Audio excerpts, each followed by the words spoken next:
Bonjour à toutes et tous, bienvenue à une nouvelle édition d'Euroquestions, la série de webinaires courts de l'Institut Jacques Delors, où 2 mercredis par mois, nous décryptons l'actualité et nous présentons nos travaux. Aujourd'hui, nous abordons la question des relations entre l'Union européenne et la Russie, un sujet qui occupe le premier plan de l'actualité internationale depuis plusieurs mois maintenant. En effet, les événements en Ukraine se font inquiétants, les pressions migratoires à la frontière de la Pologne avec la Biélorussie ont refait l'actualité et le choc européen des prix du gaz a montré l'étendue des outils déstabilisateurs dont dispose la Russie. Alors, à l'heure où s'ouvre la présidence française du Conseil de l'Union européenne, qui a érigé la recherche d'une boussole stratégique européenne en priorité, nous tenterons d'entrevoir la place que pourrait avoir l'Union européenne dans les négociations bilatérales entre les États-Unis et la Russie autour de la question ukrainienne. Nous nous poserons la question de l'avenir d'une coopération renforcée européenne en matière de sécurité. Et enfin, dans la droite lignée du dernier Euroquestion consacré à la question, nous aborderons la question des sanctions européennes vis-à-vis de la Russie.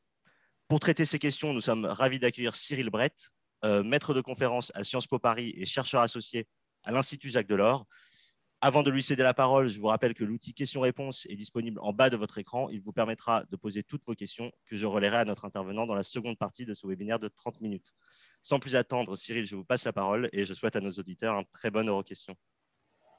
Bonjour à tous, bonjour à toutes. Merci Mathieu, merci à Sébastien également pour cette invitation à Euroquestions. Le contexte aujourd'hui des relations entre l'Union européenne d'un côté et la Fédération de Russie est particulièrement tendu. Il n'est pas un jour, depuis 2 mois, on se demande si la guerre ne sera pas bientôt de retour en Europe. Les manœuvres militaires en Russie d'abord, puis en Biélorussie, en Crimée, sans doute bientôt en Moldavie inquiètent évidemment. Et en réponse, l'OTAN a répliqué, les États-Unis également, en mobilisant des troupes. Tout récemment, le Conseil Affaires européennes du lundi 24 janvier a montré une convergence importante, mais partielle, entre l'Union européenne et les États-Unis sur la question de la Russie en général et sur la question de l'Ukraine en particulier. Ce contexte est une épreuve, assurément, pour la cohésion de l'Union, pour sa place sur le continent, pour son rôle dans l'architecture de sécurité sur le continent et dans sa crédibilité pour les relations transatlantiques. L'épreuve est incontestable, c'est une tempête dans laquelle se trouve prise l'Union européenne. Mais c'est aussi une opportunité, cette tourmente russe ou cette tourmente ukrainienne, pour le développement de sa place sur le continent et pour l'élaboration, j'en reviens à la question qui m'est posée aujourd'hui, pour l'élaboration d'un cap proprement européen dans les questions de sécurité en Europe et tout particulièrement dans les relations russo-européenne. Donc, je procéderai en 3 temps.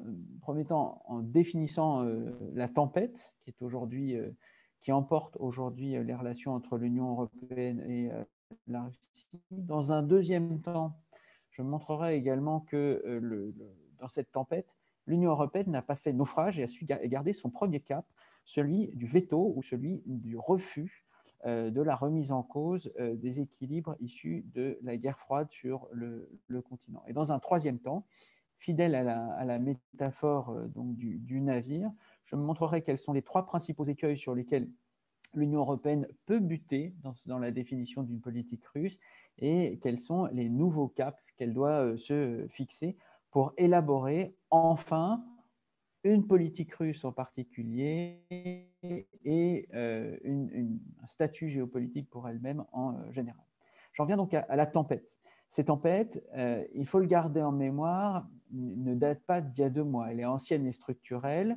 On se souvient des guerres du gaz qui sont récurrentes, soit avec l'Ukraine, soit avec tel ou tel État membre de l'Union européenne, des actions dans les espaces médiatiques, dans l'espace cyber également, et les ingérences en politique intérieure. Et ce qui me semble le plus dangereux pour l'Union européenne, c'est que la Russie a été partie acteur à des conflits en Géorgie 2008, en Ukraine 2014, en Syrie 2015, au Haut-Karabakh 2021, alors que l'Union européenne, elle, n'était pas un acteur, mais était réduite à un statut passif. Donc tout se passe dans ces relations russo-européennes comme si la Russie était un acteur alors que l'Union européenne n'était qu'un enjeu. Je reviens également rapidement sur la tempête récente, mais particulièrement violente, qui secoue le continent depuis décembre 2021. Voici maintenant 2 mois que les Européens dans leur ensemble vivent une crise militaire, avec la multiplication de ces exercices aux bordures de l'Ukraine. La carte que Mathieu Meunier nous montre l'indique très clairement. Les manœuvres et les exercices militaires russes ont commencé sur cette immense frontière entre Russie et Ukraine et se sont prolongés par le biais de l'alliance biélorusse-russe sur le territoire de la Biélorussie. Ils sont organisés désormais sur le territoire ukrainien de Crimée, que s'est annexé la Russie en mars 2014. Dans le cyberespace également, les Européens peinent à soutenir l'Ukraine, puisque celle-ci a fait l'objet d'une attaque assez massive. Mais ce qui est encore une fois le plus grave dans cette crise récente, dans cette tempête dans laquelle se trouve prise l'Union européenne, c'est que, encore une fois, la Russie ne la traite pas en acteur, mais la traite en enjeu. Depuis le début du mois de janvier, la Russie conduit des négociations bilatérales avec les États-Unis, comme si l'Union européenne et les États membres étaient traités en enfants, exclus d'un conseil de famille. Autrement dit, quand il s'agit de la question ukrainienne, quand il s'agit de l'extension de l'OTAN, quand il s'agit de l'architecture générale de la sécurité, des mesures de réassurance ou du désarmement, la Russie ne considère pas, ou en tout cas prétend ne pas considérer l'Union européenne comme un interlocuteur à part entière. On le voit, et j'en finirai là-dessus sur ce premier temps, l'Union européenne, au test des relations avec la Fédération de Russie en général et avec la présidence Poutine en particulier, est exposée à une tempête particulièrement violente. Une tempête externe, car sa crédibilité, sa sécurité, la souveraineté de certains de ses États membres est régulièrement mise en cause par la Fédération de Russie. J'en veux pour preuve l'espace baltique, où la Finlande, neutre, mais État membre de l'Union européenne, est exposé à des ingérences dans son espace aérien, dans son espace maritime et sur son territoire. J'en veux pour preuve également la situation d'extrême précarité stratégique auquel les 3 États baltes, Estonie, Lettonie, Lituanie, on le voit bien là sur la carte, membres de l'OTAN, membres de l'Union européenne, sont constamment exposés. Il n'est pas jusqu'à l'espace de la mer Noire, où la Roumanie est elle-même exposée à des tests russes. Mais cette tempête est également interne, car on le souligne avec raison assez régulièrement, les relations avec la Russie met à l'épreuve la cohésion des États membres entre eux. Donc cette tempête russe accuse encore une fois des faiblesses bien connues de l'Union européenne. L'Union européenne ne procède pas d'un projet impérial, elle ne procède pas d'une grammaire de la puissance, et donc elle se trouve dépourvue face au retour de la puissance russe qui, elle, emprunte les leviers de puissance ordinaires, notamment la reconstruction d'un appareil militaire depuis 2009 et l'utilisation de cet appareil militaire sur des théâtres où les intérêts européens sont en jeu, mais où c'est la Russie qui est un des principaux acteurs de ces crises. Deuxième temps, les relations avec la Russie sont bien une tempête, mais elles ont fait mûrir la conscience stratégique européenne.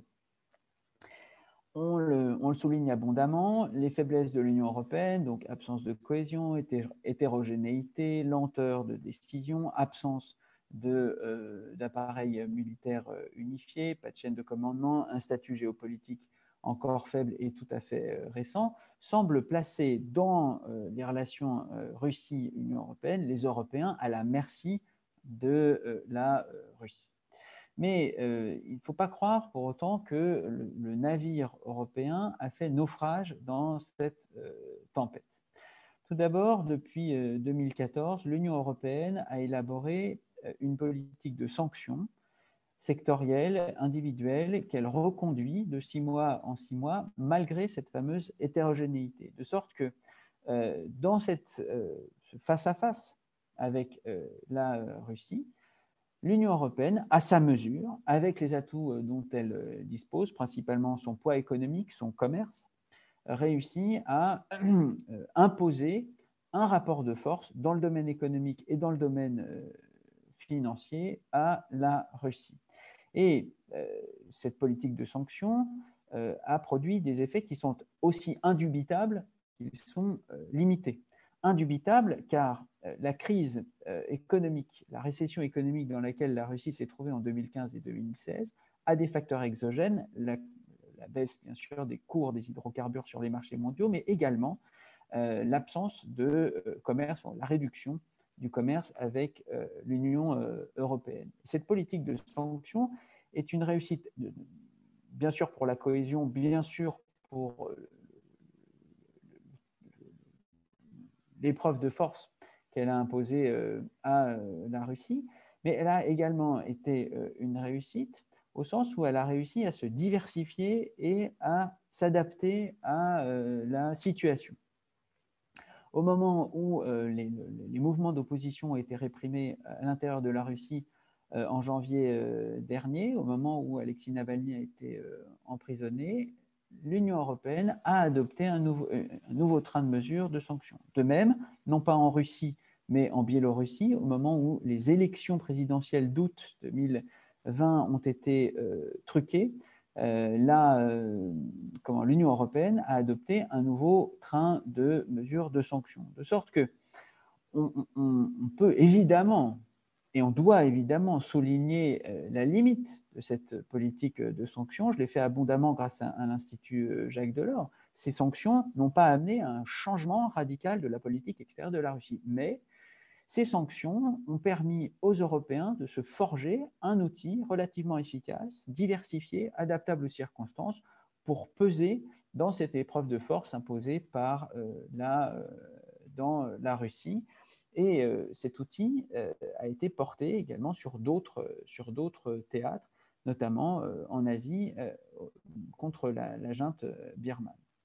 Plus largement, c'est au feu de cette épreuve avec la Russie que l'Union européenne a commencé à définir ses intérêts stratégiques, à se définir elle-même comme ayant des intérêts, notamment en ce qui concerne la lutte contre les migrations illégales, la lutte contre les armements, la lutte contre l'extension des régimes autoritaires, et elle a fait valoir, elle a commencé à exprimer ses intérêts dans un document qui sera porté bientôt sur les fonds baptismaux par Josep Borrell, donc la fameuse boussole stratégique, le Strategic Compass. Et c'est bien dans les relations avec la Russie que les Européens ont pris conscience qu'ils avaient des intérêts, qu'ils avaient le droit de les défendre et que ces intérêts ne coïncidaient ni exactement avec ceux des États-Unis, ni exactement avec ceux de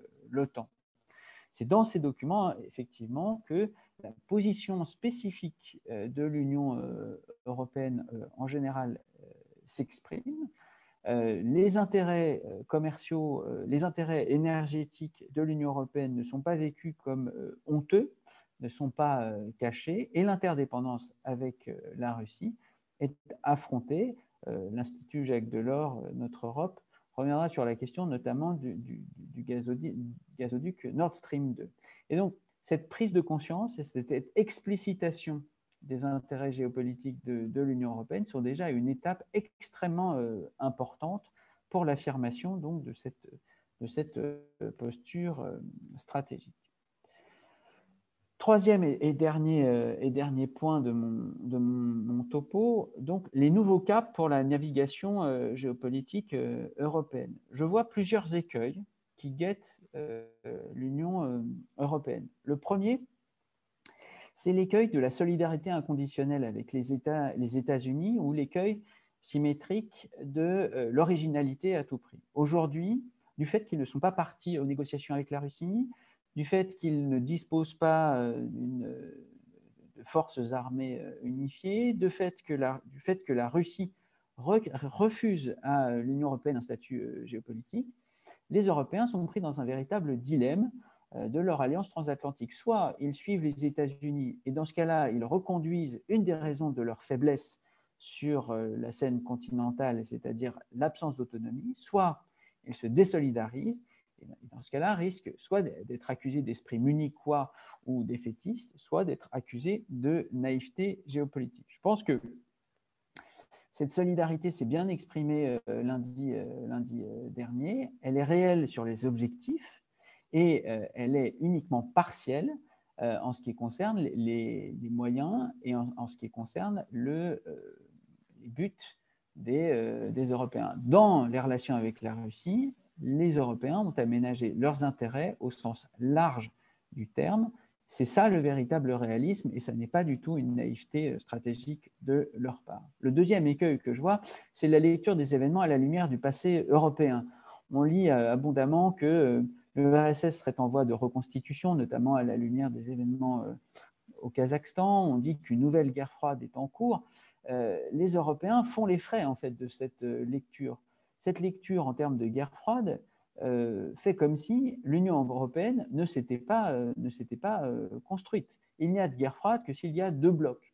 En Europe, il y a désormais bien trois grandes forces et c'est à l'Union européenne de le rappeler. Le troisième écueil, c'est de se chercher un capitaine dans la tourmente. L'Union européenne n'est pas construite comme un navire amiral. Ça reste une flottille qui n'a pas de capitaine, pas d'amiral commandant en chef. Et c'est une faiblesse, assurément, face à une chaîne de commandement unifiée telle que celle de la Russie, mais ça peut aussi receler quelques atouts. Dernier point, avant d'écouter vos questions, les nouveaux caps. Les nouveaux caps de l'Europe dans la définition de sa politique russe. Les sanctions sont une condition nécessaire, mais pas une condition suffisante pour que l'Union européenne pèse face à la Russie. Les sanctions économiques et les sanctions individuelles, les sanctions diplomatiques sont extrêmement importantes. Il en va des principes même de la sécurité européenne, mais l'Union européenne doit désormais diversifier ses approches vis-à-vis de la Russie. J'en prends pour exemple deux, la sphère médiatique et la sphère de la société civile. Pourquoi l'Union européenne ne dispose-t-elle pas, à l'instar de ce que fait la Russie, de médias en russe s'adressant aux Russes pour lutter contre la désinformation? Deuxième instrument qu'il s'agit de forger et qui ne s'apparente pas à des sanctions, c'est de soutenir, d'attirer, de développer le dialogue avec la société civile russe, par exemple sous la forme de bourses à des étudiants, de médias, d'entrepreneurs.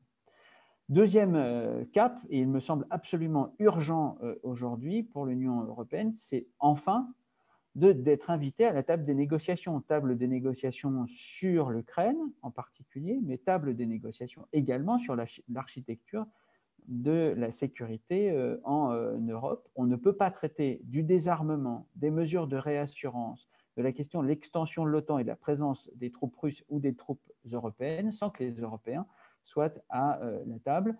Et là, il en va du lien transatlantique. Les Européens doivent obtenir des États-Unis d'être présents à cette table, puisque ce ne seront pas les Russes qui les inviteront. Dernier point, pour le nouveau cap de cette navigation européenne dans la tempête russe, les Européens doivent changer de perspective sur leur propre statut sur le continent, notamment cette fameuse interdépendance avec le gaz russe. Ce rapport de force n'est pas nécessairement en faveur des Européens, car dans une relation où l'adversaire, le rival russe, dépend pour un tiers à la moitié de ses recettes fiscales des exportations vers l'Europe, la vulnérabilité n'est pas forcément du côté des Européens, mais bien plutôt du côté de la Russie. J'en ai fini, je veux simplement, en mot de conclusion, la politique russe est effectivement pour l'Union européenne la première grande tempête qu'elle affronte seule. Et c'est là, dans cette crise récurrente avec la Russie et dans la crise ukrainienne, que se jouent les premiers pas d'une véritable capacité des Européens à peser sur les mécanismes de leur sécurité ou au contraire, à renoncer à assurer eux-mêmes leur sécurité. Merci beaucoup pour votre attention. Merci beaucoup. Je vais immédiatement enchaîner sur les questions que nous avons reçues. Donc, pas mal de questions sur les sanctions. vous en avez déjà pas mal parlé. Donc, une question sur la notion de sanctions individuelles. Un auditeur demande, sauf erreur, ni Poutine ni Medvedev ne sont personnellement touchés par des sanctions. Pourquoi? Et vous avez bien rendu clair que pour vous, la politique des sanctions doit se poursuivre. Cet auditeur demande aussi, selon vous, y a-t-il un nouveau niveau de sanctions qui serait pertinent à mettre en place à l'avenir? Oui, sanctions individuelles sur le Premier ministre et le Président, alors, ce qui n'est plus Medvedev, hein, le Premier ministre, non, car il faut conserver des canaux de discussion ouverts. Et le nouveau type de sanctions, mais écoutez, oui, et je pense que ce qu'il faut, c'est faire ce que Borrell fait, c'est-à-dire entretenir l'incertitude sur la nature et sur l'ampleur des nouvelles sanctions qui pourraient être prises, sans quoi elles risqueraient d'être contournées avant même d'être mises en place. Dans la sphère médiatique, il me semble qu'effectivement, il faudrait songer à de nouvelles sanctions. Merci beaucoup. Une autre question sur la position de certains États membres européens qui peuvent avoir des relations plutôt privilégiées avec la Russie. Je pense notamment à la Hongrie. Dans quelle mesure est-ce que ces gouvernements sont une véritable force de blocage pour la constitution d'une position claire européenne vis-à-vis de la Russie? Ben, on voit bien qu'elles ne le sont pas, puisque la politique de sanctions a été reconduite, diversifiée, approfondie. Je pense qu'il faut se garder de l'idée selon laquelle il y a une cinquième colonne russe parmi les États. On ne peut pas dire que j'éprouve beaucoup de sympathie pour les avocats de la Russie au sein des institutions européennes, mais c'est la façon dont s'élabore la politique européenne, un peu comme dans le livre d'Eli Cohen et Richard Robert, une valse à trois temps. Le premier temps, on prend toujours du retard. On prend toujours du retard parce qu'on débat, entre nous. Non, ce qui me paraît beaucoup plus préoccupant que cette diversité des points de vue européens, qui réclament en fait un consensus plus lent, mais qui sera donc plus solide, c'est la façon dont certains hommes politiques en France ou certains hommes politiques dans d'autres pays font du rapprochement avec la Russie un marqueur pour cliver dans le débat politique interne. Et là, c'est beaucoup plus préoccupant parce que ça propulse en fait la Russie comme acteur non pas des relations internationales, mais des relations politiques internes à chacune des démocraties européennes. Merci beaucoup. Donc, deux questions supplémentaires encore sur les sanctions. Vous en avez déjà un petit peu parlé. Donc, dans quelle mesure peut-on dire que les 4 séries de sanctions déjà imposées par l'Union européenne à la Russie ont fonctionné et certaines mesures sont-elles plus efficaces que d'autres? Elles n'ont pas fonctionné au sens où elles n'ont pas changé la politique russe. Elles ont même précipité les mesures de contournement, elles ont précipité également certaines initiatives conjointes russo-chinoises. En revanche, elles sont indispensables. Ce n'est pas parce qu'elles n'ont pas changé la politique extérieure de la Russie qu'elles étaient accessoires, vaines ou superfétatoires.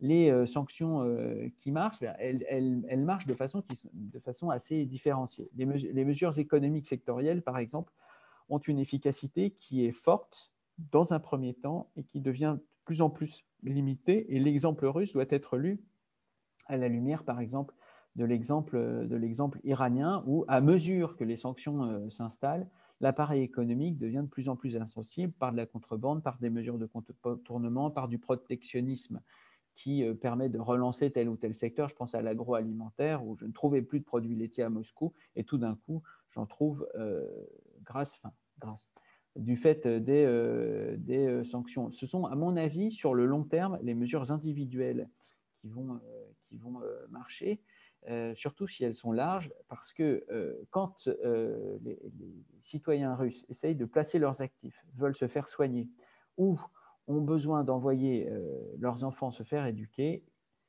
ils vont buter sur cet obstacle-là, et c'est là où ça deviendra sensible, parce que c'est là où les faiblesses du régime russe actuel se font sentir, l'incapacité à garantir ces biens fondamentaux, la protection de la propriété, l'éducation et la médecine. Donc c'est plutôt de ce côté-là que je chercherais dans le long terme. Merci beaucoup.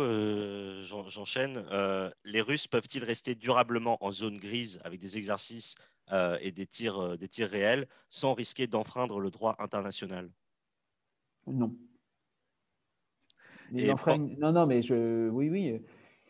Il enfreigne constamment. Je pense même que ce à quoi on va assister, ce à quoi on assiste déjà, ce seront des opérations d'infiltration et des opérations clandestines. Et effectivement, le droit international est bafoué, mais il est bafoué depuis le 2014, hein, avec l'annexion de la Crimée et l'ingérence dans le bassin du Don.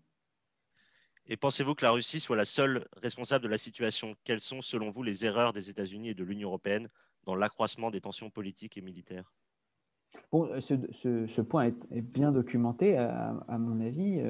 Les torts sont partagés. Ça n'est pas pour autant que les Européens doivent avoir mauvaise conscience.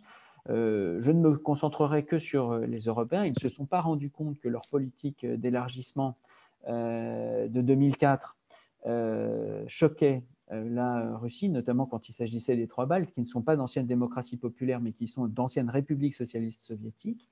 Et je pense que les Européens ne se sont pas non plus rendus compte que leur politique dans les Balkans, qui n'est pas particulièrement lisible, était interprétée comme une lutte d'influence par la Russie. Alors qu'est-ce qu'il faut faire? Est-ce qu'il faut renoncer pour autant, s'excuser et revenir en arrière? Sûrement pas. C'est plutôt une politique résolument plus compréhensible, enfin plus active dans les Balkans et de soutien plus marqué encore aux États baltes qu'il faut trouver la solution. On n'est pas dans un divorce, c'est-à-dire qu'il n'y a pas à savoir qui a tort ou quels sont les torts, s'ils sont partagés ou s'il y a un coupable. On est dans une situation extrêmement fluide, de rapports de force évolutifs et extrêmement tendus, et les Européens ne doivent pas avoir mauvaise conscience à défendre leurs propres intérêts. En tout cas, il ne faut pas compter sur la présidence russe pour avoir mauvaise conscience pour défendre ses intérêts. Merci beaucoup. Une autre question sur la présence de l'Union européenne à la table des négociations. Question assez simple finalement. Quelles sont les chances que Biden invite l'Union européenne à la table des négociations selon vous? À mesure que le temps passera, elles seront de plus en plus grandes. Voilà 15 jours, 3 semaines peut-être même, que États-Unis et Russie discutent en tête-à-tête sans produire aucun résultat. Et il faut donc que l'Union européenne parvienne à convaincre l'administration Biden qu'elle a besoin d'un White Knight, de quelqu'un qui offre une sortie honorable à la Russie de cette crise, qui sera provisoire, hein, cette sortie, et que seule l'Union européenne peut le donner. Donc à mesure que ce format de négociation s'usera et montrera ses limites, les Européens auront des arguments supplémentaires pour s'inviter à la table des négociations. Le grand danger, et j'en reviens à une de vos premières questions, Mathieu, le grand danger, c'est que la concentration de troupes tout autour de l'Ukraine, comme le montrait la carte que vous avez diffusée, accroît mécaniquement le risque de dérapage, d'incidents et donc de prétexte pour la Russie pour intervenir. Merci beaucoup. Alors, comme vous l'avez mentionné, la question de Nord Stream 2 qu'on traitera avec une infographie qui paraîtra dans les prochaines semaines. J'ai quand même reçu beaucoup de questions dessus, donc je vais quand même vous en poser une. Quid de ne pas actionner le gazoduc Nord Stream 2? Bah, moi, je prendrais comme boussole, puisque c'est l'énoncé de l'exposé, je prendrais comme boussole l'intérêt des Européens. Et l'intérêt des Européens, c'est d'avoir une économie allemande qui fonctionne, et elle fonctionne grâce à ce gaz-là.